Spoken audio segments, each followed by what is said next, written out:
स्वागत है आप सभी का मेरे YouTube चैनल में। इस वीडियो में आपको बताने वाला हूं बिहार में ज़मीन सर्वे का काम शुरू हो चुका है। बिहार में ज़मीन सर्वे के लिए कौन कौन से कागज़ लगने वाले हैं और महत्वपूर्ण दस्तावेज क्या होने वाला है। बहुत ही छोटा वीडियो है, बहुत ही शॉर्ट में आपको बताने वाला हूँ कौन कौन सा कागज़ लगने वाला है। तो देखिए, ध्यान दीजिए, ज़मीन सर्वे में क्या क्या लगेगा। ज़मीन सर्वे के लिए कागजात की बात करें तो सबसे पहले ज़मीन सर्वे की कागजात की बात करें तो सबसे पहला है ज़मीन का मूल दस्तावेज। यानी अगर आप कोई ज़मीन खरीदे हैं तो उसका मूल दस्तावेज जो होता है, जिसे हम लोग डीड बोलते हैं, उस डीड की आवश्यकता पड़ेगी। या फिर कहें अगर आपका ज़मीन दादा परदादा के नाम से है तो आपका खतियान लगेगा। ठीक है, अगर आपको खतियान नहीं आपके पास है तो आप ऑनलाइन खतियान घर बैठे निकाल सकते हैं।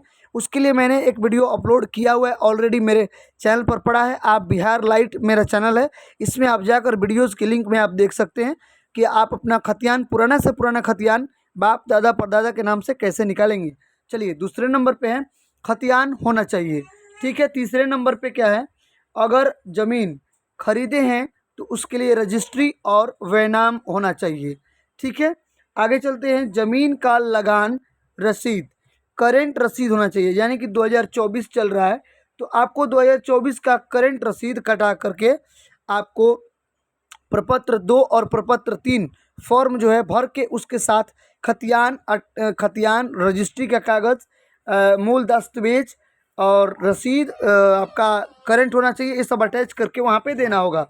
अगर आप वंशज से ज़मीन है तो आपको वंशावली देना होगा। ठीक है, पाँचवें नंबर पे है, अगर आपका ज़मीन जो है पुराना ज़मीन है, खतियानी ज़मीन है, तो आपको वंशावली लगाना होगा। वंशावली में क्या होता है कि ये दिखाया जाता है कि आप किस वंशज के हैं, आपके पिताजी का नाम क्या था और आप पिताजी का नाम क्या है, आपके दादाजी का नाम क्या था और आपके परदादा का नाम क्या था।